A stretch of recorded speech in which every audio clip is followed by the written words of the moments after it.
Vamos a comenzar y me gustaría primero leer, es muy breve porque su trayectoria es muy amplia, de nuestro ponente del día de hoy, nuestro invitado Charles Hacker. Entonces me voy a permitir leer esta semblanza. Charles Hacker es arqueólogo histórico, pertenece al National Park Service, recientemente jubilado. De 1992 al 2000, Charlie fue arqueólogo del National Park Service, National Historic Intermountain Region. De 2000 a 2016, ocupó el cargo de director del National Park Service Landmarks Program Intermountain Regions. Y como especialista en arqueología histórica con énfasis en sitios militares, ha participado en más de 30 proyectos arqueológicos con la detección de metales, que incluyen varios sitios asociados con campamentos como los de la expedición de Vázquez de Coronado, esta expedición del 1540 a 1542, y asentamientos hispano-coloniales de los siglos XVII y XVIII, así como también en campos de batalla de la Guerra Francesa e India, de 1754 a 1763. El conflicto Estados Unidos y México de 1846 a 1848, la Guerra Civil Estadounidense del 1861 al 65 y diferentes guerras indígenas. De igual manera, ha contribuido en el reconocimiento y estudio de asentamientos de los indios Apache y Plains, en la fortificación de los indios Tlingit en 1803 en Alaska. Su participación en el descubrimiento de varios segmentos del Camino Real y el Santa Fe Trail. Charlie también ha colaborado en estudios de detección con detectores de metal en los campos de batalla de la Edad Media tardía y la Edad Moderna en Inglaterra. Se ha enfocado en el análisis de artefactos históricos, especialmente en artefactos relacionados con el ejército y de los nativos americanos del periodo histórico. Desde el año de 2015, ha sido instructor en detección avanzada de metales para arqueólogos, por sus siglas en inglés, AMDA. Sin más preámbulos, cedo el uso de la voz y de las imágenes a Charles Hacker. Charlie, welcome.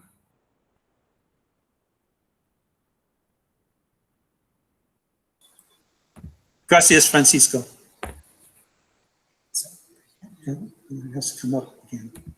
Keeps this moment. Just up on it. It keeps going down. Un momento. Un momento. Sí, no hay problema. Explico la mecánica que vamos a tener. Primero, Charlie va a presentar sus imágenes y él va a hablar en inglés. Y su servidor va a hacer una traducción no simultánea, sino una traducción basada en sus textos y será posterior a la intervención de Charlie. Al final de la conferencia habrá un tiempo para comentarios, para preguntas. Entonces vamos en cuanto Charlie ahorita ya seguramente ponen sus imágenes. Can you hear me? Yes, Charlie. Perfect. Bueno. Gracias, Francisco. Okay. Sí. Military misjudgments in the Florida and Excuse me, Charlie. South. Charlie, excuse me, Charlie, but we don't see the slides. He doesn't see the slides. All right. No, he can't see them at all. Okay, take it easy, take your time. All right.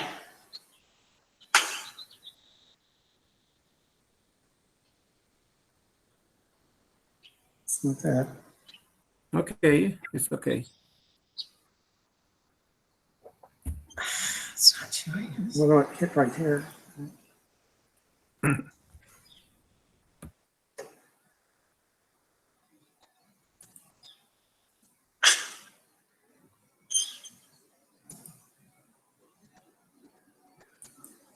We're not getting it on there. I think it's not. Move over here. Here. I don't know what.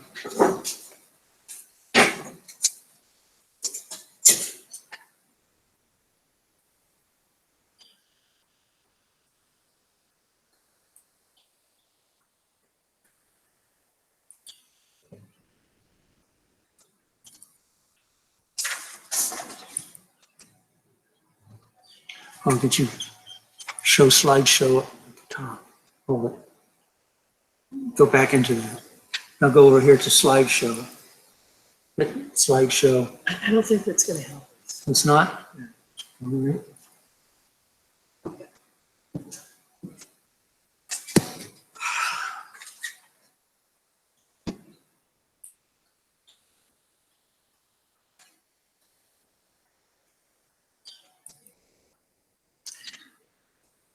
El problema, Francisco, es que no se está ofreciendo la pantalla para... ya tenemos el slideshow ya abierto, pero no nos ofrecen la oportunidad para mostrarlo. Tienes que manejar la parte inferior de tu pantalla para que te salga. Sí, sabemos, pero no está funcionando. Digo que ya no. Hay un error de conexión, yo creo. ¿Saben que vamos a salir y regresar? No, Elizabeth. Ajá. Ok, propongo algo. No sé, Angélica, si me escuchas, ¿tienes la presentación? Sí. Ok, tú la presentas, ¿no? Sí se puede, y que Charlie la lea en inglés y yo Sí. la traducción. ¿Qué te parece? Elizabeth, nos oíste, sí, ¿verdad? Sí, Angélica la va a presentar. Charlie es muy probable que la vaya a ver, ¿verdad, Angélica, allá? Sí, él la va a estar viendo, la va a Ok. visualizar. Déjame ver. ¿Sí? Ya, Sí, déjame ver. Ahí ok, va. ahí está. ¿Ven ahora las transferencias? Ok, Sí. ya arreglaron. Perfecto, ya arreglaron. Entonces queda como era. Ok.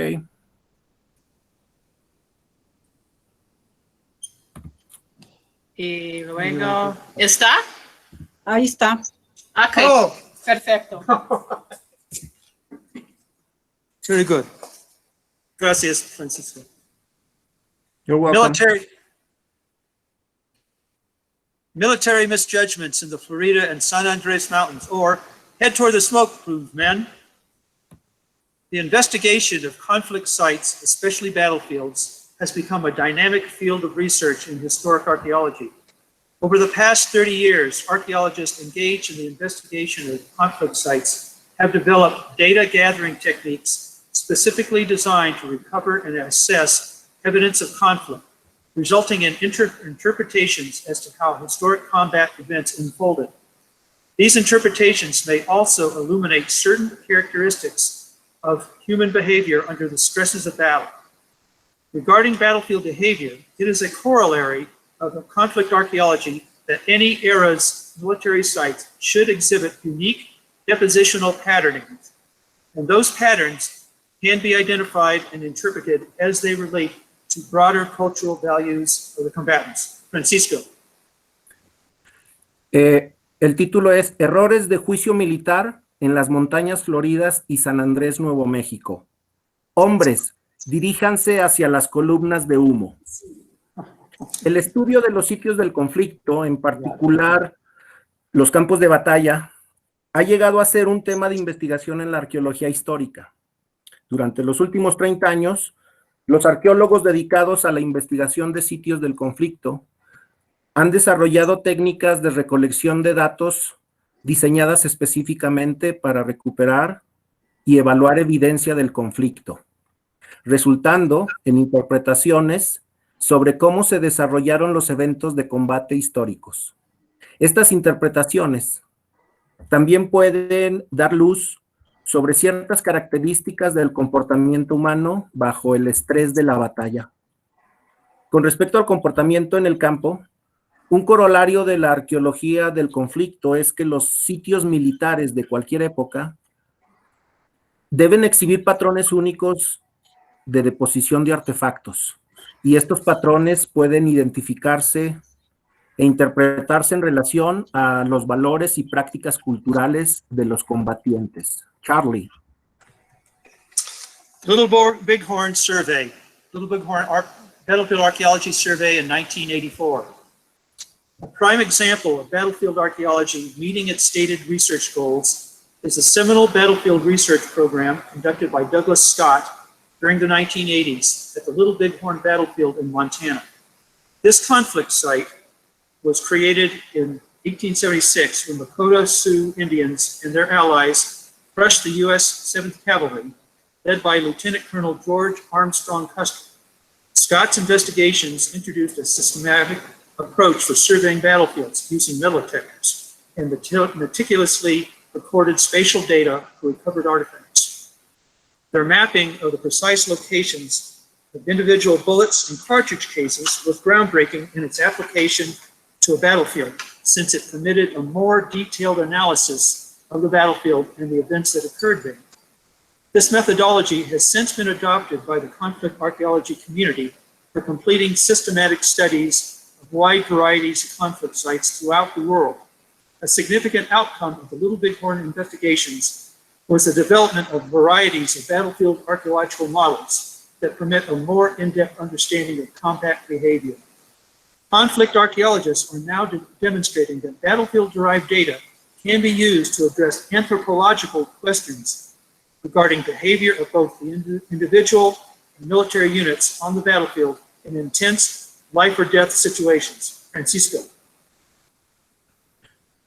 Un excelente ejemplo de arqueología de campos de batalla que cumplió satisfactoriamente con sus objetivos fue el programa del Seminario de Investigación de Campos de Batalla coordinado por Douglas Scott durante los años 80 del siglo pasado en el sitio conocido como Little Bighorn del estado de Montana. Este sitio fue un escenario de conflicto en 1876 cuando los indios Lakota, Sioux y sus aliados derrotaron al 7º de Caballería de los Estados Unidos, dirigido por el teniente coronel George Armstrong Custer. Estas investigaciones inauguraron un enfoque sistemático para estudiar campos de batalla utilizando detectores de metal y datos espaciales detalladamente, meticulosamente registrados y recuperados. El mapeo de las ubicaciones precisas de los proyectiles y las carcasas de los cartuchos representó un estudio pionero en su aplicación a un campo de batalla, ya que permitió un análisis más detallado del sitio y los eventos que ocurrieron allí. Desde entonces, esta metodología ha sido adoptada por la comunidad de arqueólogos del conflicto para completar estudios sistemáticos de una variedad amplia de sitios de conflicto alrededor de todo el mundo. Un resultado significativo de las investigaciones de Little Bighorn fue el desarrollo de una variedad de modelos arqueológicos de campos de batalla que permiten una comprensión más profunda del comportamiento de los beligerantes durante el combate, antes, después del combate también. Los arqueólogos del conflicto están ahora demostrando que los datos derivados de los estudios en estos sitios de batalla pueden utilizarse para abordar también cuestiones antropológicas que tengan que ver con el comportamiento o la conducta de los combatientes, así también como en las unidades militares en estos campos de batalla. Sobre todo cuando los momentos beligerantes son intensos de vida o muerte. Charlie. These are examples presenting here of symmetric and asymmetric warfare. For decades, most battlefield archaeology research focused on places of conflict wherein the belligerents were comparatively matched consisting of opposing forces comprised of professionally trained soldiers who adhered to a top-down command and control system, similarities in weaponry's technology, equipage, battle tactics, and strategic goals, and shared military norms of behavior. Because of this parity, such warfare is termed symmetrical. In recent years, however, several battlefield archaeologists have shifted their research interests to investigating places of conflict reflective of asymmetric warfare. Asymmetric warfare is an overarching term that encompasses other terms: guerrilla warfare, partisan warfare, and irregular warfare. It is conflict between combatants who are unequal in military power and politics, population, and tactics. A stronger adversary holds advantages of superior technology and numerically large military. The weaker adversary attempts to neutralize these advantages through deception, rapid maneuver, attacks on an enemy's strength weaknesses, and avoidance of its strengths. It uses tactics that includes raids, ambushes, surprise, harassment, and terrorism. With this presentation, we offer archaeological studies of two places of conflict where the Apaches skillfully staged and successfully executed an ambush. One ambush occurred during the Spanish colonial period, the other during the American territorial period.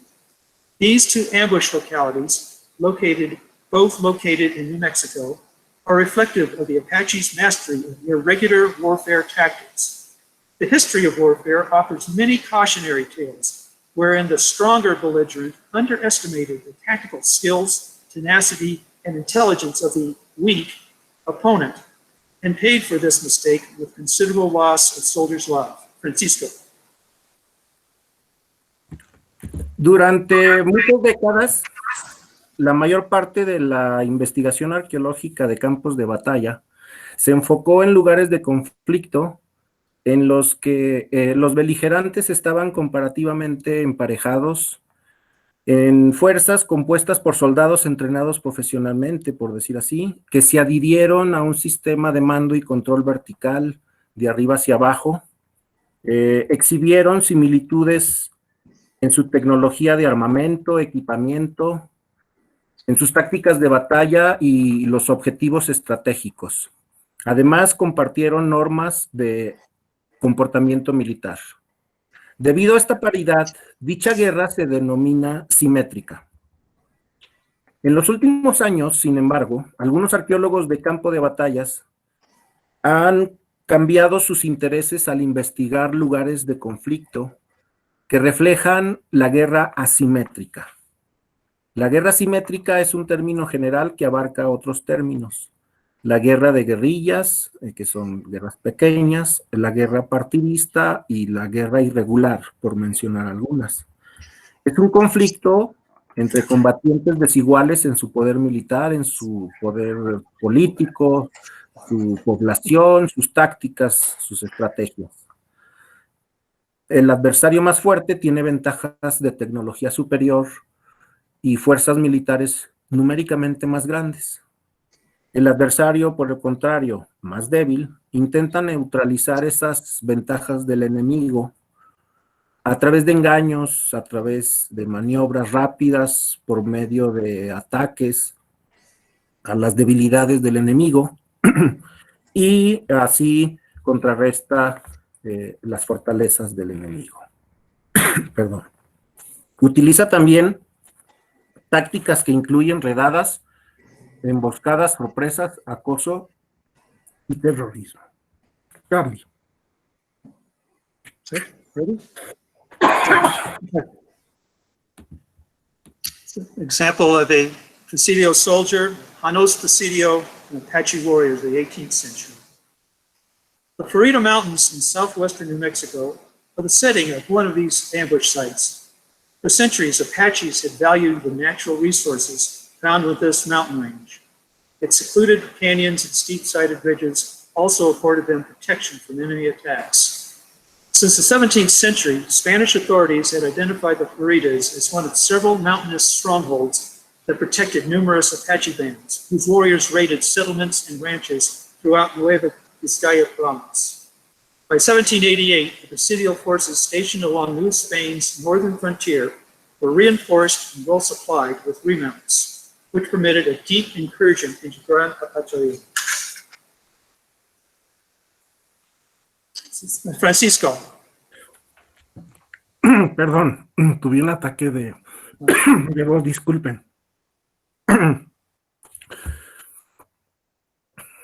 Las montañas floridas en el suroeste de Nuevo México son el escenario para uno de estos sitios de emboscada.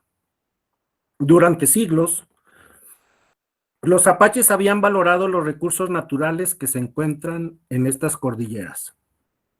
Sus cañones aislados y crestas empinadas también les brindaban protección contra los ataques enemigos. Desde el siglo XVII, las autoridades españolas habían identificado a las Floridas como una de las varias fortalezas montañosas que protegían a numerosas bandas de los apaches, cuyos guerreros asaltaban asentamientos y ranchos en toda la provincia de la Nueva Vizcaya. En 1788, las fuerzas de los presidios ubicados a lo largo de la frontera septentrional de la Nueva España, estaban reforzadas y bien provistas, lo que permitió una profunda incursión en la gran apachería. Charlie. Of Janos Presidio and Florida Mountains. The primary goal of the Janos Presidio commander, who led the 287-man force, was to hunt down and destroy hostile Apache bands that hid within the mountain ranges of southeastern Arizona and southwestern New Mexico. One 68-man company was assigned the task of locating and destroying Apache rancherias based in the Florida Mountains. Francisco. El objetivo principal del comandante del presidio de Janos, quien dirigió la fuerza de 287 hombres, era cazar y destruir estas bandas hostiles de los indios, de estos indios apaches que se escondían dentro de las cadenas montañosas del suroeste de Arizona y el suroeste de Nuevo México. A una compañía de 68 hombres se le asignó la tarea de localizar y destruir las rancherías de los apaches asentadas en las montañas floridas. Charlie. This is a view of the Florida Mountains as it would have been observed by the Presidiales as they approached the mountains. The company's post-operations report indicates that after 5 days of traveling northeast from Janos Presidio, advanced scouts located a recently traveled Apache trail in the general vicinity of the Floridas. Following the direction of the horse tracks of the trail, the company reached the southern end of the mountain range. Francisco. Aquí podemos apreciar una imagen de las montañas floridas. El informe posterior a las operaciones de la compañía indica que después de 5 días de viajar al noreste desde Janos, los exploradores localizaron un sendero apache recientemente transitado en las inmediaciones de las Floridas. Siguiendo la dirección de las pistas de caballos en el sendero, la compañía llegó al extremo austral de la cordillera. Charlie.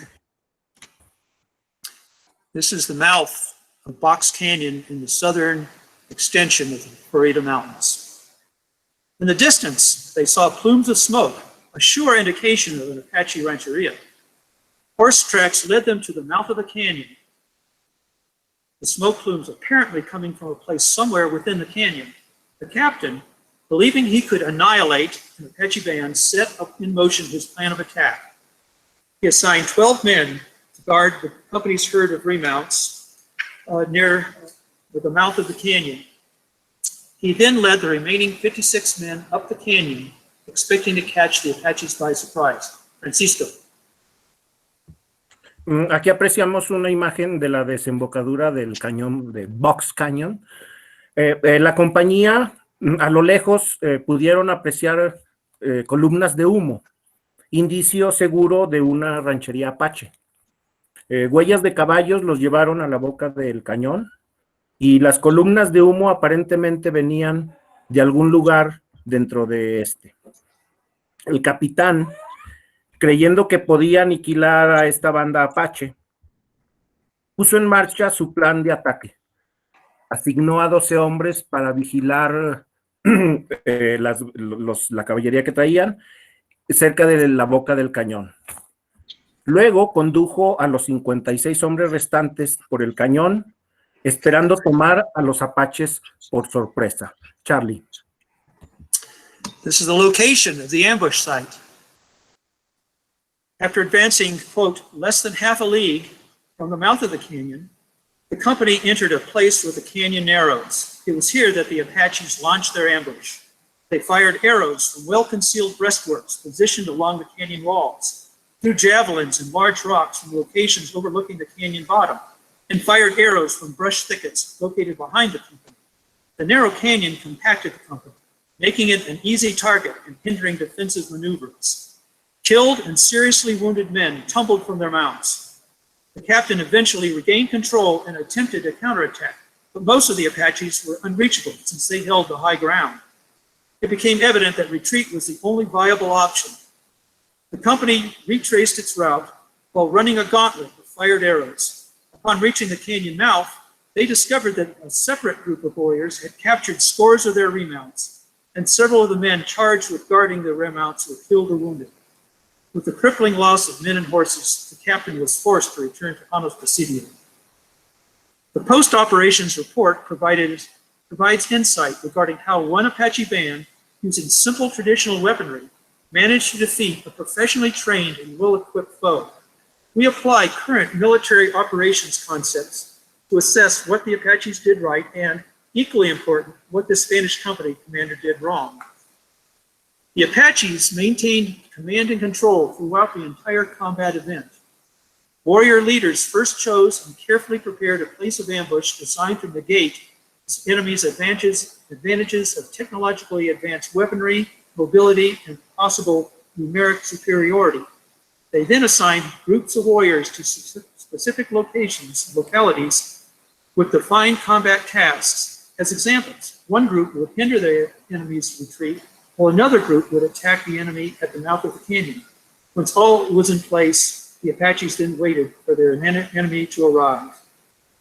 The company captain made two fatal assumptions: that the Apaches were unaware of its advance toward the Florida Mountains, and that obvious horse tracks and smoke plumes were simply the result of Apache negligence in hiding their location.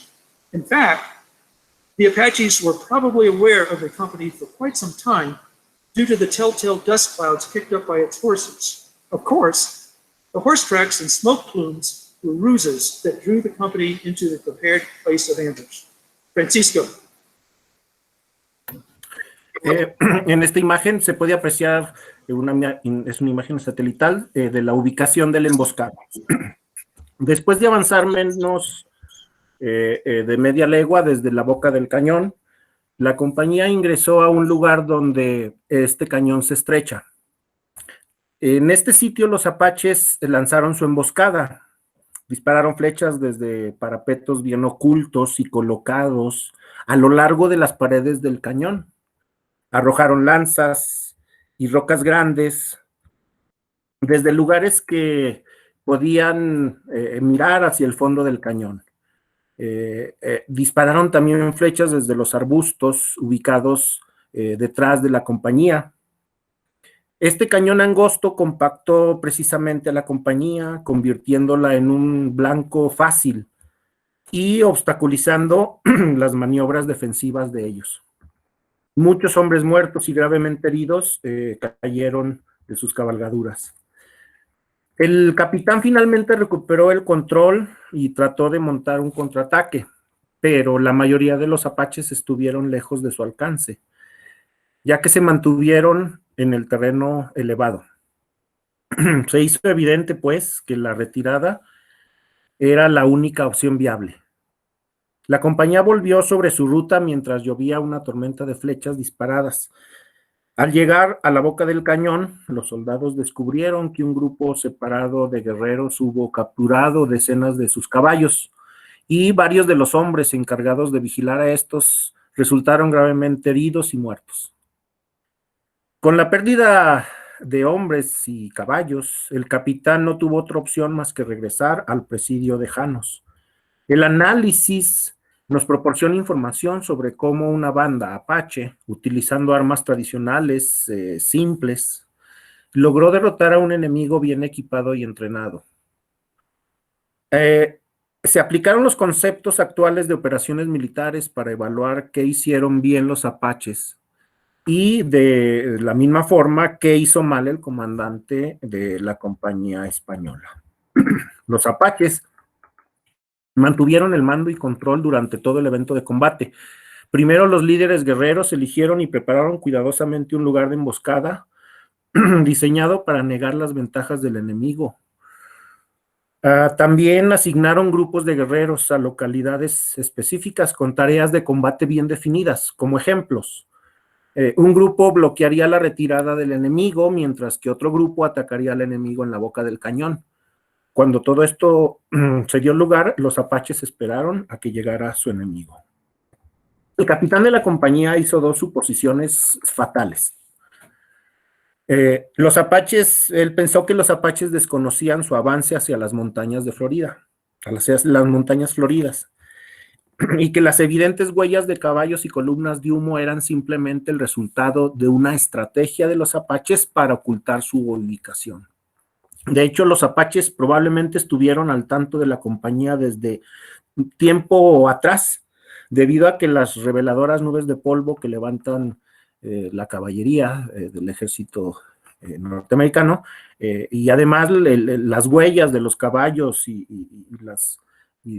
las columnas, ¿no? Perdón, y los caballos. Entonces, estas columnas de humo fueron artimañas, estas columnas de humo fueron artimañas que utilizaron los apaches y que llevaron a la compañía al lugar preparado donde ellos los querían para realizar la emboscada. Charlie. This is a photo of an Apache encampment site very near where the ambush took place. The Florida Mountains were the focus of an archaeological sample survey designed to identify evidence of Apache occupation. Surveyors recorded locations of 17th and 18th century rancherías, food gathering, and processing loci. Francisco.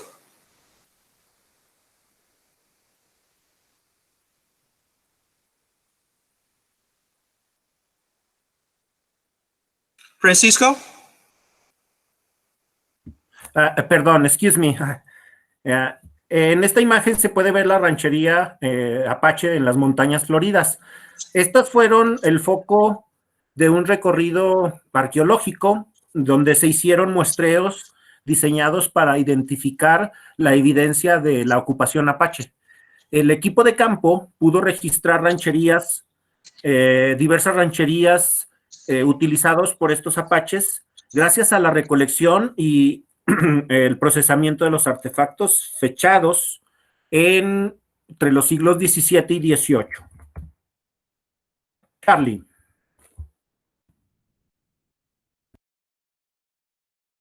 Pictograph panel in the Sentinel location in the Florida Mountains. This is a pictograph panel depicts Gan ceremonies, which is a traditional Apache ritual. The surveyors also identified several breastwork rock features positioned at strategic localities, primarily on elevated points that overlook rancherías and canyon floors. Francisco. Bien, en esta imagen es un panel pictográfico, es un petrograbados de la estación llamada Centinela. Entre otros lugares que se pudieron ubicar e identificar fueron estos dos. Uno representa a través de estos petrograbados una representación de las ceremonias de Gan, que es un rito tradicional de los apaches. Y también los arqueólogos en estos recorridos pudieron identificar elementos de parapeto, es decir, estos que podemos ver en la imagen del lado derecho, en donde son colocados en puntos estratégicos diversas piedras para servir como defensa, pero también para ocultarse también, ¿no? Entonces estos están principalmente en puntos elevados con vista a las rancherías y a los fondos de los cañones. Charlie. This is a breastwork at the ambush site, Box Canyon. One particular breastwork that deserves notice is within Box Canyon, located at the southern extremity of the Floridas. This breastwork is constructed of rocks stacked in a fissure of the cliff face, positioned approximately 4 meters above the base of the cliff. When viewed from the canyon floor, the breastwork blends in with its immediate surroundings. Francisco. Sí, bien, aquí en esta imagen se puede ver el parapeto en el sitio de la emboscada. También aquí, si no me equivoco, are you Charlie in the image? In the Sí, photograph? yes. Okay, ahí está Charlie. Sí Mi cabeza. Thank you. Entonces, ahí pueden ver la escala humana. Entonces, este es un parapeto en particular, merece una atención, es el de Box Canyon. Está ubicado en el extremo sur de las Floridas. Este parapeto está construido con rocas apiladas en una fisura del peñasco, colocada aproximadamente a 4 metros sobre la base de la peña. Cuando se ve desde el fondo del cañón, el parapeto se integra, se mimetiza, por así decirlo, con su entorno inmediato. Charlie. These are the arrow points that we found at the location of that breastwork. A metal detection sweep in the general vicinity of the breastwork produced 5 metal arrow points, which date to the Spanish colonial period. Along the canyon rim in this vicinity are various scatters of rocks that are roughly of the same size and weight. We believe these rocks were collected by the Apaches for use as thrown missiles or dropped onto enemies below. We theorize that this ambush site in Box Canyon is the same one described in the 1788 post-operations report. But one must keep in mind that Apaches had defended the Floridas for centuries against several Spanish and later American military incursions. Thus, future archaeological surveys within the Floridas may identify other ambush sites that likewise date to the Spanish colonial period. Our research indicates that the Apaches quickly modified their warfare strategies in order to address the challenges presented by a 19th century enemy that was far more powerful than 18th century presidiales, the U.S. Army. In 1848, with ratification of the Treaty of Guadalupe Hidalgo, the United States acquired from Mexico an immense region. It also was now burdened with the Apache problem. American civilians who came into traditional Apache lands to raise livestock, crops, and mine minerals were targets for Apache raids. In response, the Army established forts and conducted aggressive campaigns that eventually overwhelmed the Apache. By 1875, as a result of this unrelenting military pressure, the Chiricahua and Warm Springs Apache bands were forced into reservations. Francisco. Bien, en la imagen se pueden apreciar algunas puntas de proyectil, puntas de flecha en este caso. Perdón. Un recorrido utilizando detectores de metal realizado en las inmediaciones del parapeto produjo 5 puntas de flecha metálicas que datan del periodo colonial español. A lo largo del borde del cañón, en este sitio, pudieron distinguirse varias dispersiones de rocas que son aproximadamente del mismo tamaño y del mismo peso. Creemos que estas rocas fueron recolectadas por los apaches para ser utilizadas como misiles arrojados sobre los enemigos situados en la parte inferior. Inferimos también que este sitio de emboscada en Box Canyon es el mismo que se describe en el informe de operaciones de 1788. Se debe tener en cuenta que los apaches habían defendido a las Floridas durante siglos anteriores contra varias incursiones militares de los españoles y más tarde del ejército norteamericano. Por lo tanto, los estudios arqueológicos realizados en las Floridas en el futuro podrían identificar otros sitios de emboscada fechados para el periodo virreinal. español. La investigación, perdón, la investigación indica que los apaches modificaron rápidamente sus estrategias de guerra para hacer frente a los desafíos presentados por un enemigo del siglo XIX, que era mucho más poderoso que los presidiales del siglo XVIII. En este caso hablamos del ejército de los Estados Unidos, ya que en 1848, con la ratificación del Tratado de Guadalupe Hidalgo, los Estados Unidos tomaron propiedad de una inmensa región de México. Ahora también, agobiados por el problema de los apaches, los civiles estadounidenses que llegaron a las tierras tradicionales de los apaches para criar ganado, cosechar, extraer minerales, se hicieron también objetivo de ellos. En respuesta, el ejército estadounidense estableció fuertes y llevó a cabo campañas agresivas que finalmente abrumaron a los apaches. Para 1875, como resultado de esta implacable presión militar, las bandas de los Chiricahuas y de los Warm Springs fueron forzadas a trasladarse a las reservas. Charlie. Apache warriors at San Carlos Apache Reservation in 1878. In 1877, the United States government closed these two reservations in order to concentrate both the Chiricahua and Warm Springs Apache onto the newly created San Carlos Reservation in southeastern Arizona. This reservation was placed within a desolate and unhealthy region that lacked natural resources needed to support concentrations of humans. A dysfunctional and corrupt Indian agency also failed to provide basic subsistence for the Apaches. The result was reservation-wide starvation and disease. Victorio, a warrior and chief of the Warm Springs Apache band, maintained that his claim that Warm Springs was his people's rightful homeland, and from 1877 to 1879, he made several attempts to either negotiate or fight to return there. By August 1879, Victorio concluded that the U.S. government would never permit them to leave the San Carlos Reservation. Consequently, he led several hundred men, women, and children back toward their homeland, located over 170 kilometers away. Other disaffected Apaches eventually joined Victorio's band that at most included no more than 200 warriors. Francisco. Bien, en esta imagen se aprecian unos guerreros apaches de la reserva de San Carlos. En 1877, el gobierno de los Estados Unidos de América cerró estas dos reservas para concentrar estas dos bandas de apaches, los de los Chiricahuas y los Warm Springs, en esta recién creada reserva de San Carlos, localizada en el sureste del actual estado de Arizona.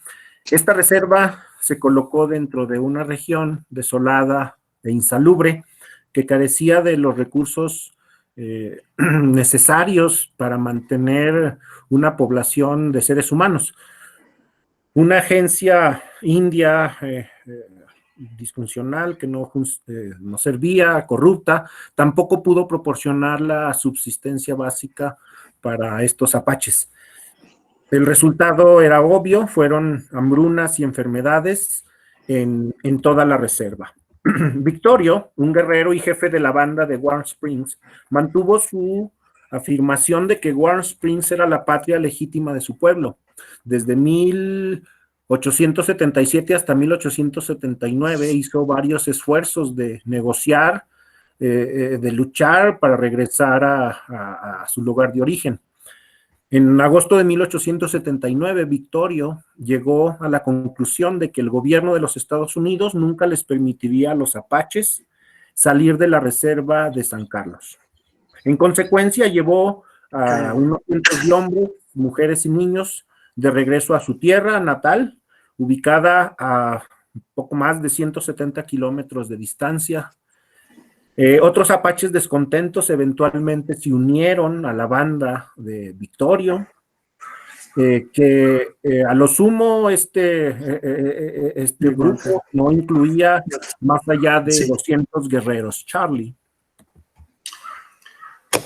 These are illustrations of attacks the military following Victorio's trail. Colonel Edward Hatch, commander of the 9th Cavalry Regiment, responded to Victorio's breakout with the classic counterinsurgency strategy of hot pursuit. But Hatch was burdened with having to assemble an ad hoc pursuit force from a widespread scattering of forts and outposts. As a consequence, the resultant force of 600 men lacked overall unit cohesion, and at the same time, its formation stripped military protection from frontier settlements. Hatch's strategy required his companies to move rapidly, make contact with Victorio's warriors, then surround and overwhelm them using superior firepower and numbers. But this strategy was flawed, since it depended on forward supply bases and suffered from the lack of remounts and miscommunication between companies. For the next 7 months, Victorio exploited these and other military weaknesses. For example, the Apache leader avoided easily traversed and well-watered routes. Instead, he led his band over rough mountain and desert terrain while purposely leaving signs or human decoys for his pursuers to follow. Large numbers of irreplaceable cavalry mounts consequently became lame or died from exhaustion. Thus, many troopers finished the campaign on foot.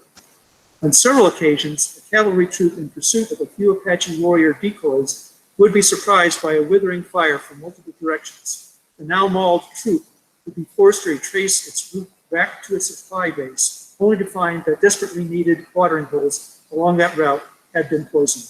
Francisco.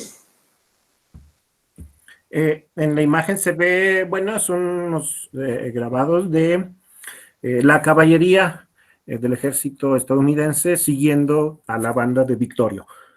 El coronel Edward Hatch, comandante del 9º Regimiento de Caballería, respondió a la fuga de Victorio con la estrategia clásica de la contrainsurgencia, de la persecución. Pero Hatch estaba agobiado de tener que reunir una fuerza de persecución ad hoc a partir de la dispersión generalizada de los puestos de avanzada. Como consecuencia, la fuerza resultante de 600 hombres carecía de una cohesión general y al mismo tiempo protección militar. No había, estaba despojada de estos asentamientos. La estrategia de Hatch, pues, requería que sus compañías se movieran rápidamente para hacer contacto con los guerreros de Victorio. Luego rodearlos, abrumarlos, usando una potencia de fuego y una superioridad numérica. Pero esta estrategia era defectuosa, ya que dependía de las bases de suministro avanzado y sufría por la falta de caballos y la falta de comunicación entre las compañías. Durante los siguientes 7 meses, Victorio aprovechó estas y otras debilidades. Por ejemplo, el líder Apache evitó rutas fácilmente atravesadas, fácil de atravesar, y en cambio condujo a su banda por montañas escarpadas y terrenos desérticos, mientras dejaba deliberadamente señales o señuelos humanos para que sus perseguidores lo siguieran, pero pues esta era parte de la estrategia. En consecuencia, un gran número de caballos quedaron mermados, cojos y otros, pues finalmente murieron de agotamiento.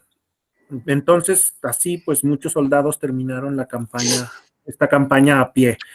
En algunas ocasiones, una tropa de caballería que perseguía a unos cuantos guerreros que eran en realidad señuelos apaches, se veían sorprendidos por un fuego fulminante procedente de múltiples direcciones. Y la tropa, ahora mutilada, se vería obligada a volver sobre su ruta de regreso y sobre todo a la base de sus suministros, solo para descubrir que los pozos de agua que se necesitaban desesperadamente a lo largo de esta ruta habían sido deliberadamente envenenados por los apaches. Charlie. Embrio battle, Apache and cavalry positions. These delaying tactics bought Victorio the time he needed to reach Embrio Basin, located in the center of the San Andres Mountains, south central New Mexico. The rugged terrain that surrounds the basin provided Victorio with the ideal setup for launching a large-scale ambush. In the late afternoon of April 6, 1880, two companies totaling 71 men advanced toward Victorio's rancheria, its presence indicated by smoke plumes seen from miles away. Does that sound familiar? Awaiting them were approximately 150 warriors placed along two low ridges that formed a V-shaped constriction within the basin. They opened fire only when both companies had entered the constricted area. The troopers quickly dismounted, with every fourth man holding the reins of horses and pack mules, thus dropping their skirmish line strength to 53 troopers. Victorio possessed numeric superiority, held the high ground, and controlled access to spring-fed stream, the only water source within the basin. The troopers formed two skirmish lines with their backs to each other in response to the V-shaped trap that they had entered. The position was perilous as the backs of both lines of skirmishers were exposed to rifle fire. Horses and mules used for cover were prime targets. Francisco. En la imagen se ve la batalla de Embrillo.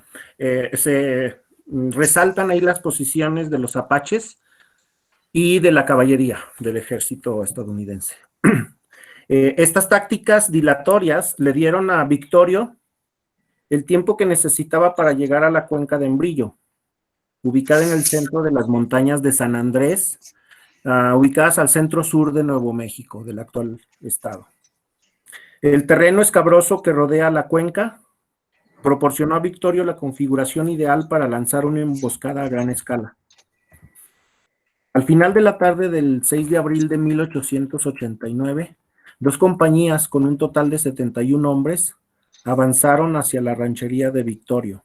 Su presencia fue señalada por columnas de humo vistas desde millas a distancia. Los esperaban aproximadamente 150 guerreros, colocados a lo largo de dos crestas bajas que forman una construcción en forma de V dentro de la cuenca. Comenzaron a disparar solo cuando ambas compañías habían entrado en el área destinada. Los soldados desmontaron rápidamente y uno de cada 4 hombres sostuvo la rienda de los caballos y las mulas de carga, así reduciendo la fuerza de la línea de escaramuza a 53 soldados. Victorio tenía superioridad numérica, mantuvo el terreno elevado y controló el acceso a un arroyo alimentado por un manantial. Este manantial era la única fuente de agua dentro de la cuenca. Los soldados formaron 2 filas de escaramuzas, dándose entre ellos la espalda en respuesta a la trampa en forma de V que hicieron los apaches. Su posición fue peligrosa ya que las espaldas de ambas líneas de escaramuzas, de estas escaramuzas, estuvieron expuestas al blanco de los rifles apaches. Los caballos y mulas que se usaban para cubrirse, pues fueron los objetivos principales, muriendo muchos de estos animales. Charlie. This is Apache breastwork. Nightfall provided some respite for the troopers. However, lack of water now became their main concern. Attempts to reach water located about 300 meters away were foiled by warriors who guarded the approach to it. Other warriors crept ever closer toward the troopers, who were pinned down on all sides. Throughout the night, some Apaches cried out war chants. Others who spoke English shouted out detailed descriptions as to what they would do to capture troopers. By daylight, 25 Army horses and pack mules had either been killed or stampeded and been captured by the Apaches. The daylight also saw the arrival of 2 reinforcement companies that initiated the dangerous process of extracting the trapped companies. Faced with a now numerically superior enemy, Victorio first removed the safety of the band's women and children into the rancheria. High ground in the battlefield was still held by a gradually retreating screen of warriors. The rifle fire discouraged troopers from obtaining water and reinforcement companies from conducting flanking maneuvers. Finally, cover fire from one group of troopers permitted another group to rush the Apache position. On reaching the top of the ridgeline, the troopers discovered the Apache position which had been so hotly contested a few minutes before, was abandoned. Once again, Victorio's band had slipped away. Carl Lumbach of Human Systems Research conducted an archaeological study of the Embryo Basin battlefield.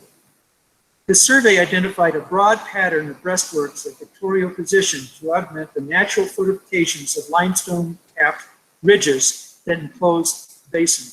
Lumbach determined that some of these breastworks were in tactical locations that did not play a part in the actual battle, and concluded that most of the breastworks must have been in place long before the battle began. Stated another way, Victorio not only chose the place of battle that was most advantageous to the Apaches, he also made preparations that took into consideration various scenarios regarding how the battle might progress. Francisco. Bien, aquí en la imagen se aprecia un parapeto de los apaches. El anochecer proporcionó un respiro a los soldados. Sin embargo, la escasez de agua se convirtió ahora en su principal preocupación. Los esfuerzos para llegar al agua, ubicados a unos 300 metros de distancia, fueron frustrados por los guerreros que vigilaban el acceso. Otros guerreros se acercaron cada vez más a los soldados, que estaban inmovilizados por todos lados. Durante toda la noche, algunos apaches gritaron cánticos de guerra, otros que hablaban inglés gritaron descripciones detalladas de lo que le harían a los soldados capturados. A la luz del día, 25 caballos del ejército y mulas de carga se murieron o fueron capturados por los apaches. Pero ya con la luz del día también se reveló, se pudo observar la llegada de 2 compañías de refuerzo que iniciaron el peligroso proceso de extraer, pues, de rescatar a los soldados atrapados. Enfrentando ahora a un enemigo numéricamente superior, Victorio primero puso a salvo a las mujeres y los niños de su tribu, y en un terreno elevado en el campo de batalla, que todavía estaba en manos de grupos guerreros que se retiraban gradualmente. Los disparos de sus rifles desalentaron a los soldados de obtener agua y las compañías de refuerzo de realizar maniobras de flanqueo. Finalmente, el fuego de cobertura de un grupo de soldados permitió que otro grupo asaltara la posición apache. Al llegar a la cima de la cresta, los soldados descubrieron que la posición de los apaches, tan disputada minutos antes, estaba abandonada. Una vez más, la banda de Victorio se escapó. Carl Lumbach, del Human Systems Research, realizó una investigación arqueológica del campo de batalla de la cuenca de Embrillo. Su estudio identificó un patrón amplio de parapetos que Victorio arregló para aumentar las fortificaciones naturales en las crestas cubiertas por piedras que estaban en esta cuenca, perdón. Lumbach determinó que algunos de estos parapetos estaban en ubicaciones tácticas que no jugaron un papel en la batalla, y concluyó que la mayoría de los parapetos debían haber estado en su lugar mucho antes de que comenzara esta. Dicho de otra manera, Victorio no solo eligió un lugar de batalla que era más ventajoso para los apaches, sino que también hizo preparativos que tomaron en consideración varios escenarios sobre cómo podía progresar la batalla y entonces adelantarse a las posibles tácticas del enemigo. Charlie. These are just a few of the artifacts that were recovered by Lumbach's archaeological survey. Lumbach's survey recovered over 1,100 fight-related artifacts, of which over 800 are cartridge cases. Ballistics analysis of these cartridge cases resulted in the identification of 145 different rifles and carbines and 37 different pistols.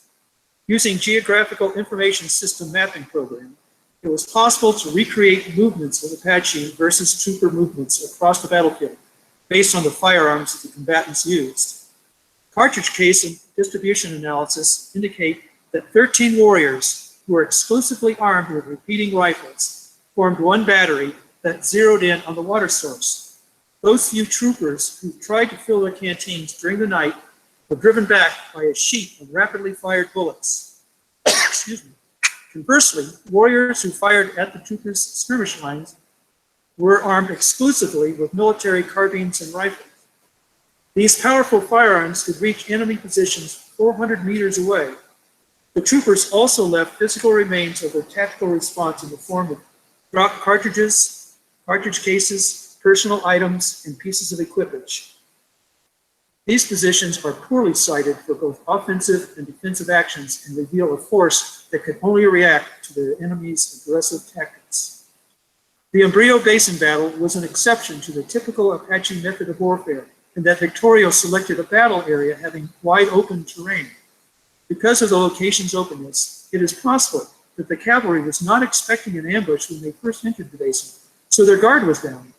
This made them better targets. And because Victorio possessed powerful military carbines and rifles, he was able to spring an ambush at a long range, something that had never been done before or after any Apache leader. Francisco. Apreciamos aquí en esta imagen artefactos recuperados.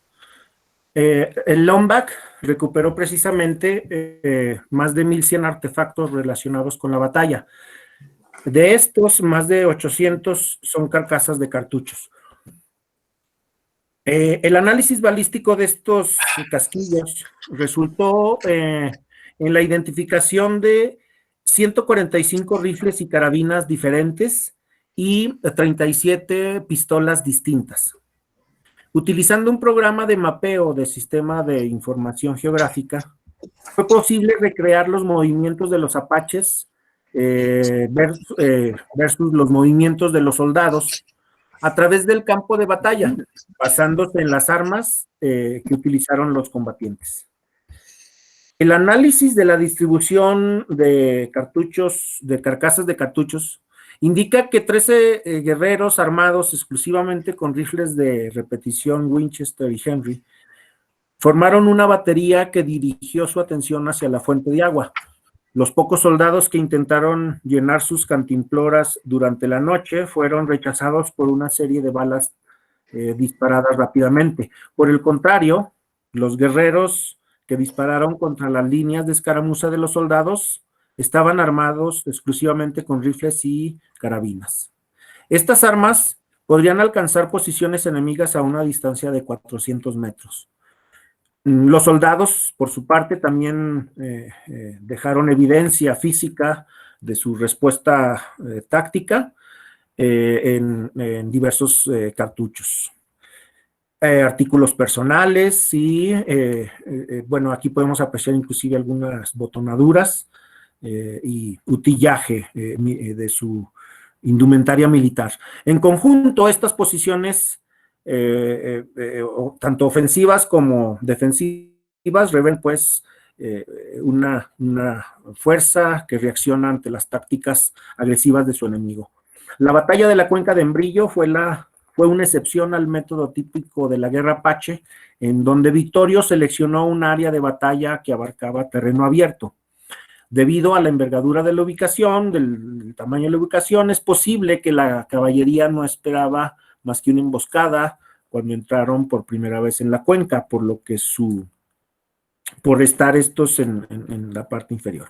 Así entonces se convirtieron en blancos más llamativos y debido a que Victorio poseía carabinas y rifles confiscados a los militares, robados a los militares, pudo lanzar una emboscada a larga distancia, algo que ningún líder apache hasta ese momento había hecho anteriormente. Charlie. A remarkable ability to interweave Apache ways of waging war with advanced American weaponry. He held complete control over the place of battle while exploiting flaws in the United States military's tactics and operations. But Embrillo Basin proved to be Victorio's last major battle. 6 months later, Mexican forces killed him and most of his band at Tres Castillos. By 1890, hostile Apache actions in both the United States and Mexico had ceased. Francisco.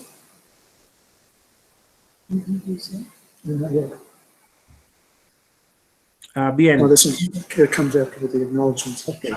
Francisco. Victorio, sí, ok. Yeah.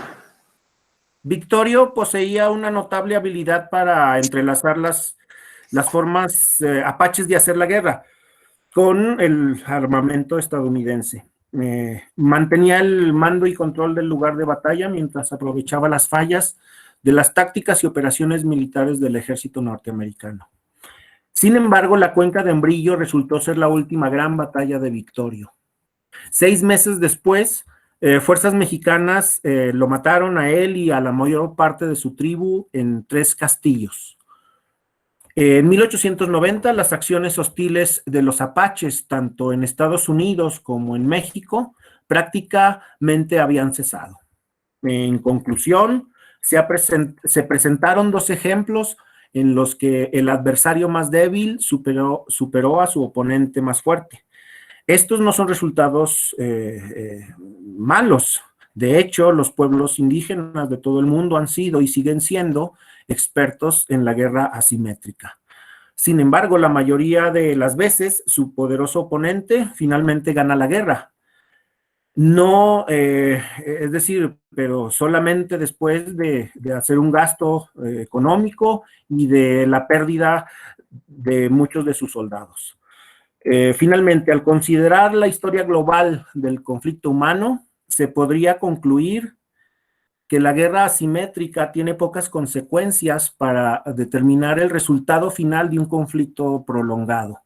Sin embargo, los casos en los que los débiles eligen desafiar a los fuertes por medio de la guerra son básicos para todos los movimientos sociales, políticos, económicos y, por supuesto, militares que han tenido lugar en la etapa histórica. Aunque solo sea por esta razón, la guerra asimétrica es un tema importante para estudiar y comprender. Charlie. In conclusion, we have presented 2 examples wherein the weaker adversary outsmarted its technically stronger opponent. This is not an aberrant outcome. In fact, indigenous peoples across the globe were and still are expert practitioners of irregular warfare. Yet more often than not, their powerful opponent ultimately wins the war through attrition, but only after great expenditures of wealth and lives of its soldiers. When considering the global history of human conflict, one might conclude that asymmetric warfare holds little consequence in determining the final outcome of protracted conflict. Yet instances of the weak choosing to challenge the strong through warfare are basic to every social, political, economic, and military movement that has taken place in the historic era. For this reason alone, asymmetric warfare is an important topic to study and to understand. Gracias. Muchas gracias, Charlie. Ya no es el caso, yo me adelanté a la lectura de Charlie y bueno, en la diapositiva los agradecimientos. Muchas gracias, Charlie. Tenemos tiempo, si no están muy agotadas, para abrir un espacio de preguntas, de comentarios. Tenemos, afortunadamente, la ayuda de la doctora Elizabeth Oster por ahí. Entonces ella nos va a ayudar para aclarar las preguntas y que podamos contestarlas. Aquí también estaré yo, pero ella está ahí a un lado de Charlie. Elizabeth, ¿nos escuchas? Sí. Ok, entonces, si alguien quiere hacer, si les parece, les puedo tomar el uso de la voz a través del chat y luego me lo piden y abren sus micrófonos y adelante. Listo.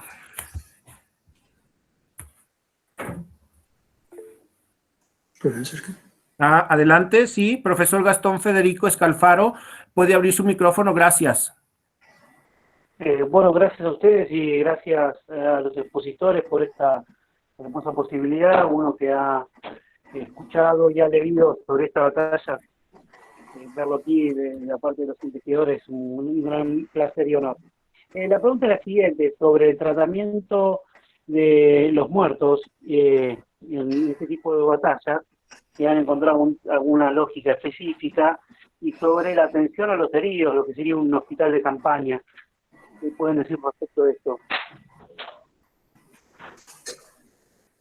Gracias, muchas gracias. Elizabeth felicita a Charlie, muy interesante.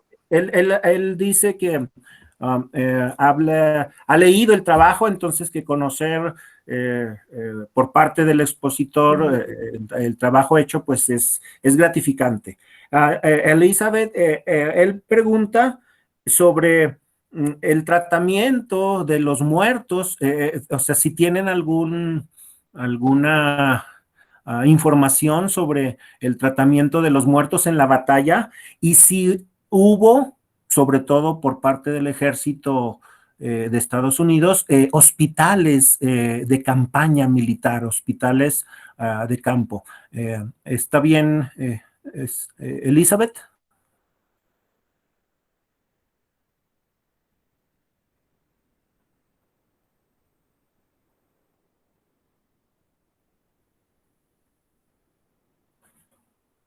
Hola. Disculpen, ¿si nos estás escuchando, Elizabeth? Yo creo que sí, le ha de estar traduciendo. Claro, perdón, sí.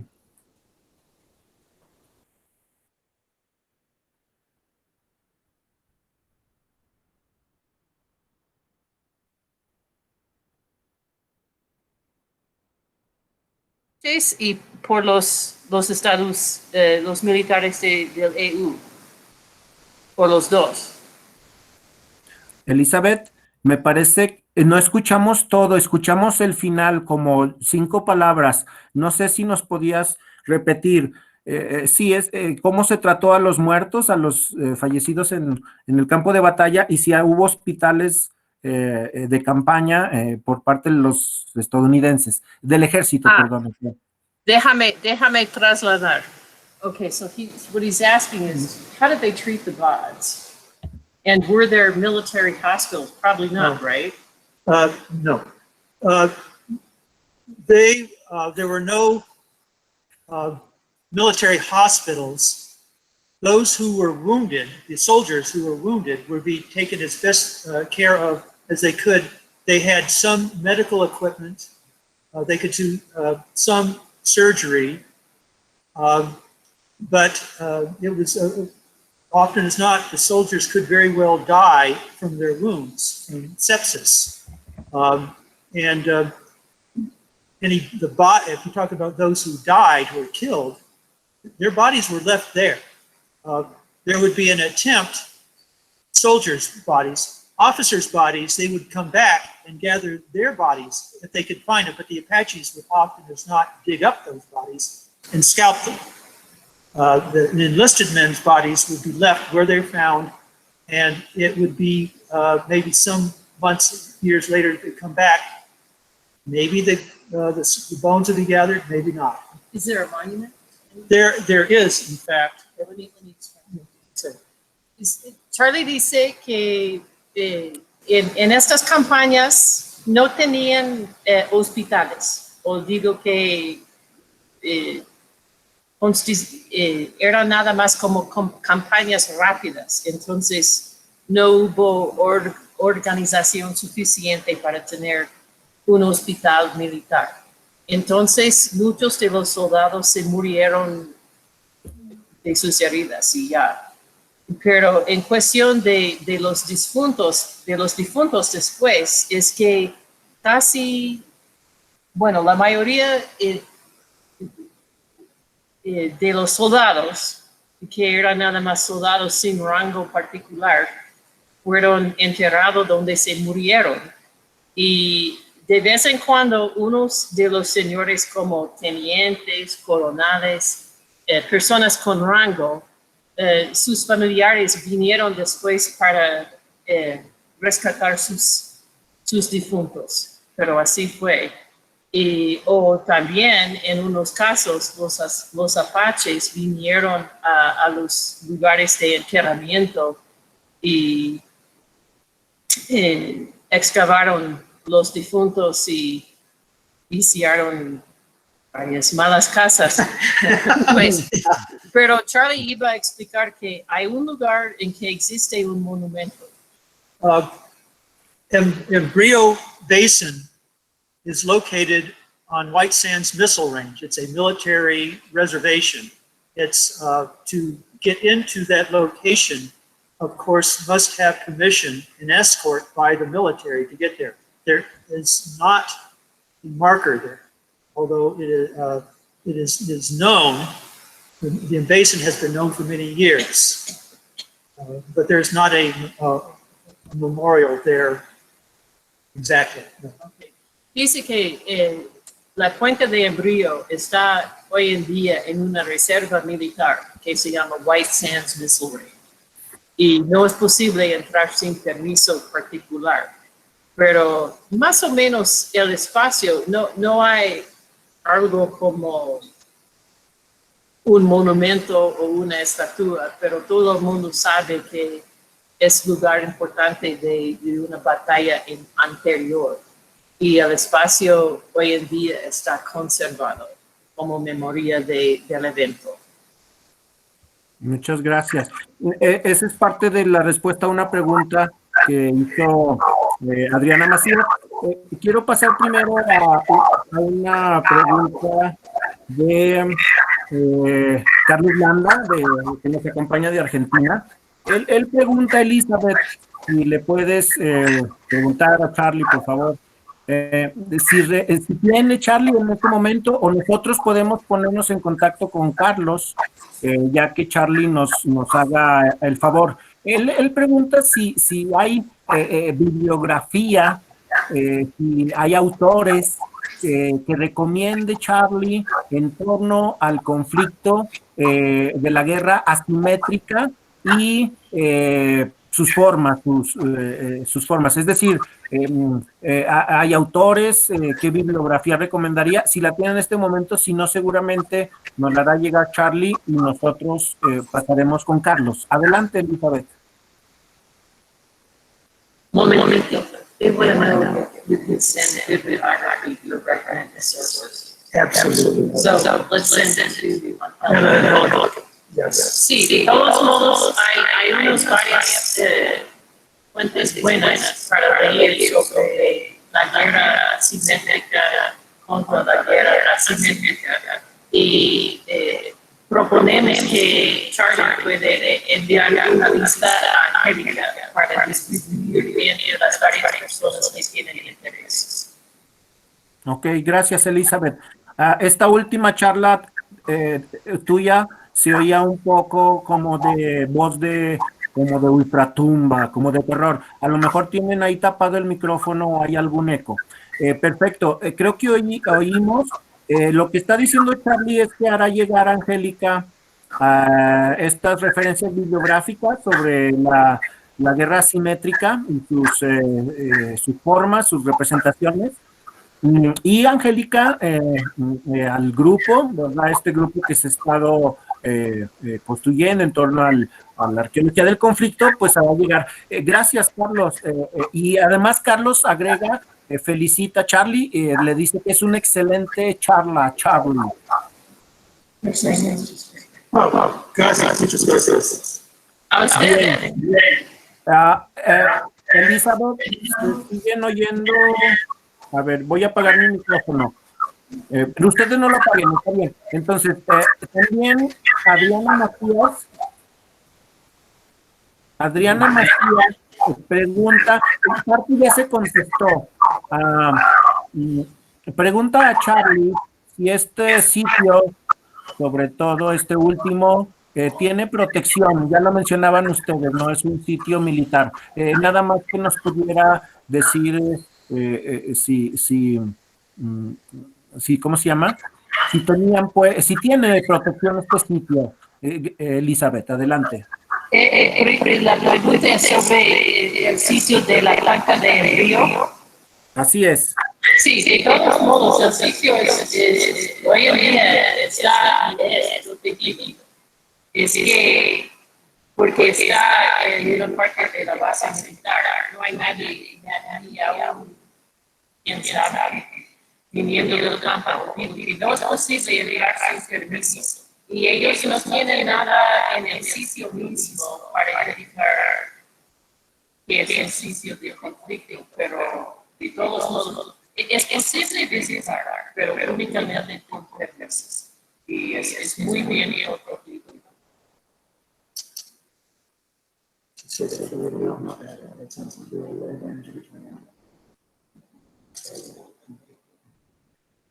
Charlie comentó también que el otro sitio de la guerra de las montañas floridas está protegido también, aunque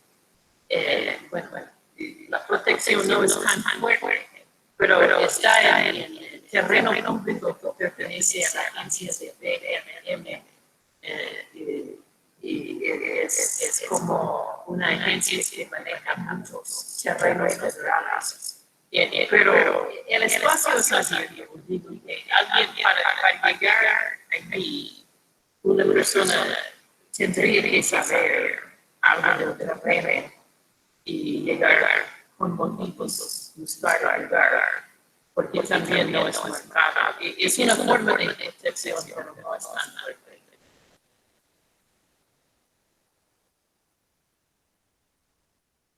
Gracias, Elizabeth.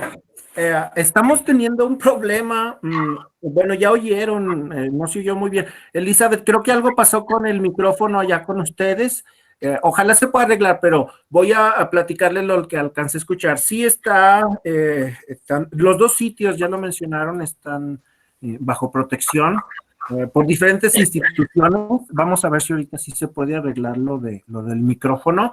Hay otra pregunta, pero quiero ver si se escucha bien. Si no, lo que podemos hacer es hacerles llegar las respuestas por correo. Me parece que tenemos aquí, si fuera tan amable, Alicia Aide Tapia, por cualquier cuestión de que no se pudiera oír ahorita bien, si nos pudiera mandar un correo y nosotros guardamos esta pregunta para hacérsela llegar la respuesta a usted, Alicia Aide Tapia.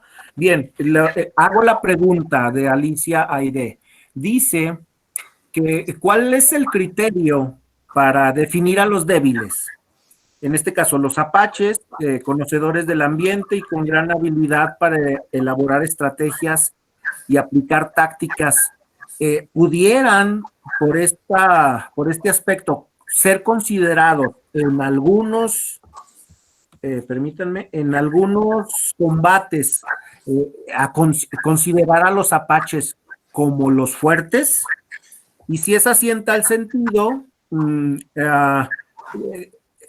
es útil utilizar o válido este concepto de asimetría. Es decir, si entiendo la pregunta, este es ya mío, ¿se puede entender la asimetría también,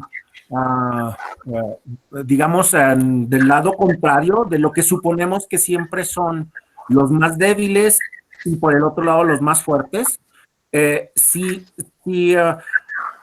Si te podemos escuchar, Elizabeth, si pudieras preguntarle a Charlie, entonces, ¿cuál es el criterio para definir a los débiles y si en algún momento los apaches pudieran ser considerados como los fuertes?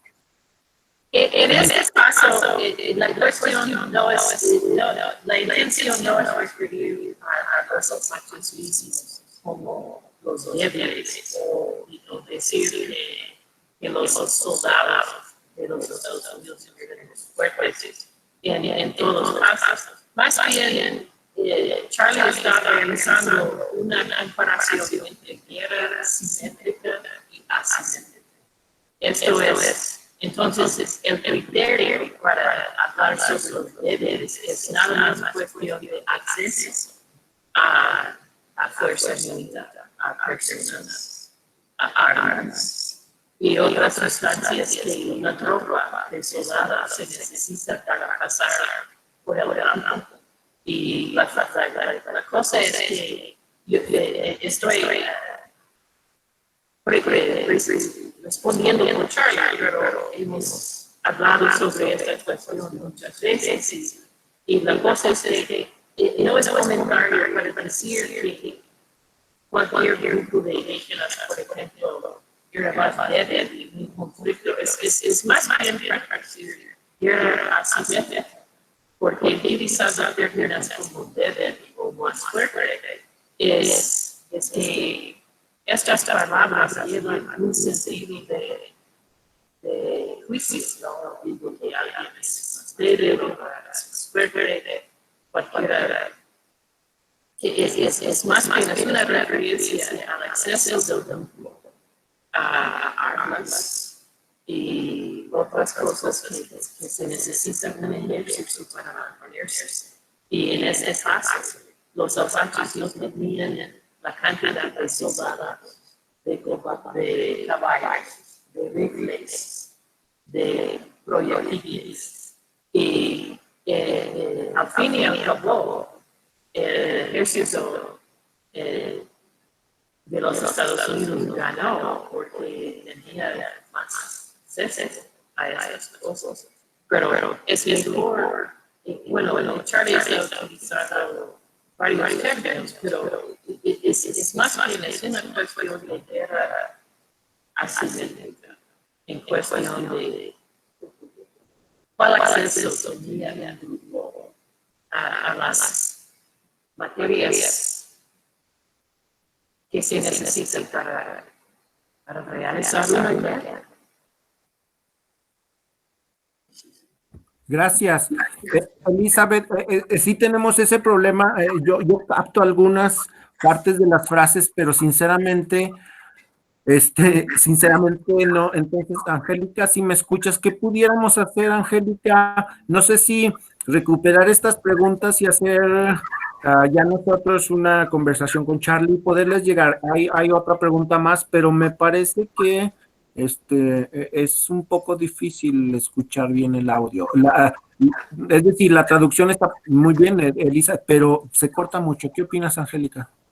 Sí, de hecho, una de las preguntas es en relación a más conocimiento de la bibliografía, y yo quiero aprovechar ahora que tomé la palabra, es externarle mi agradecimiento siempre a Charlie, más que preguntas, es eso, agradecerle, comentarles que Charlie ha sido fue mi padrino dentro de esta arqueología de campos de batalla, y también comentarles que los apaches todavía para siglo XVIII, principios del siglo XIX, estuvieron haciendo ataques a la ciudad de Zacatecas. Es decir, ya muy tardío, ellos bajaban más al sur hasta llegar a Zacatecas, y se han encontrado puntas de flecha de metal, como las que presentó Charlie, en Durango, en los recorridos de superficie, en las exploraciones de sitios arqueológicos, se han encontrado este tipo de puntas de flecha metálica. Y bueno, sí, tenemos este problema del micrófono allá con ustedes, Elizabeth. No sé cómo nos escuchan ustedes a nosotros, pero a ustedes casi no se les entiende. Hay un problema ahí del micrófono, y entonces, todas aquellas personitas que tengan dudas o que tengan inquietudes, con mucho gusto nos pueden hacer llegar esas inquietudes, esas dudas, y yo se las hago llegar a Charlie. Mucho gusto. Muy bien. Gracias. Bien. Muchos comentarios. Elizabeth, si nos escuchan bien, hay muchas felicitaciones. Marta García, hola Marta, ¿cómo está? Dice que el sitio en donde presentaron los petrograbados tiene que ver las imágenes con los sitios de guerra o nada que ver. Me gustaría saber un poco más sobre la iconografía que presentan. Si me pudieran enviar algo. Por supuesto, Marta, vamos ahorita a capturar todas estas inquietudes, todas sus preguntas. De algunas tenemos los correos, pero por favor, quienes, discúlpenme, algunos no tengo sus correos, entonces nada más que me pongan su correo y yo, con mucho gusto, ya lo dijo Angélica, pues haremos llegar, ¿no?, al autor y para que él nos diga. Siguen llegando, Oana, hola Oana, ¿cómo estás? Agradecimientos, felicitaciones, ¿verdad? Muy bien, aquí estamos capturando, bueno, se están capturando vamos a capturar el chat, ¿sí? Compartir la bibliografía, dice Ernesto Díaz, por supuesto. Muy bien. ¿Quién más por aquí? Sería tan amable de indicarnos un correo para hacer llegar preguntas al autor. Angélica, si tú tuvieras el correo de Charlie, lo pudieras subir. Eso también sería interesante de entablar que entablen un diálogo con el autor. Sí. Yo me adelanto un poco, Elizabeth, dile a Charlie que algunos están interesados en tener contacto con Charlie, entonces piden su correo. Angélica ahorita va a subir. Y pues hay muchos comentarios, Elizabeth, Charlie, congratulations, Charlie. Excellent. Excellent. Felicitaciones, Charlie. Agradecimientos. Hay muchas inquietudes, entonces, Angélica, si te parece, gracias por la ponencia. Si te parece, Angélica, por las cuestiones técnicas, no sé, yo creo que daremos por concluida esta mesa. Sí. Y ahorita nosotros capturamos estas inquietudes. No sé si, Angélica, si ya pudiste subir el correo de Charlie. No, permítanme, por lo pronto les voy a otorgar mi correo para que se comuniquen conmigo. Okay. Uy, ¿no quiere funcionar mi chat? Pero Angélica, tú ya tienes el correo electrónico de Charlie, ¿verdad? Sí lo tengo, pero se traba mi correo, me deja escribir solamente 6 letras y ya no continúa. Oh. A ver, Pero tal déjenme. vez después, si hay personas que tienen más preguntas, pueden enviar correo electrónico y tú puedes enviar el correo a nosotros. Sí. Por lo pronto les envié mi correo, esa Medra está ahí cortado porque no me da oportunidad de escribir más. Pero esa medra@hotmail.com y con mucho gusto les hago llegar incluso el correo de Charlie. Ok. Bueno, entonces agradecemos mucho sus comentarios en el chat. Agradecemos mucho a Charlie. Thank you very much, Charlie. It's a pleasure hear Yes. you. The pleasure is all mine. Thank you. Thank you very much, Charlie. And then we, I want to give also the thanks Elizabeth. Elizabeth, muchas gracias que nos ayudó. Gracias. Y nos vemos pronto. See you soon. Hasta luego. Gracias. Gracias a todas y a todos. Un abrazo a la distancia. Muchas gracias. Qué bueno que les gustó y estamos en contacto. Gracias. Gracias. Hasta luego. Saludos a todos. Los veo, Carlos, Oana, Marta, Alicia, Aide, todos. Excelente. See you tomorrow. Doña María, see you tomorrow. Gracias. Gracias, profesor Gastón. Gracias, muy amables a todas y a todos. A Luis Manuel, ahí te veo, Luis Gamboa. Gracias, Infinitas gracias a todas y a todos y nos vemos mañana. Gracias, placer para conectar con otros amigos en tiempos tan raros en que estamos. Adelante, Mavi, adelante. Hola, Mavi. No, hola Elizabeth.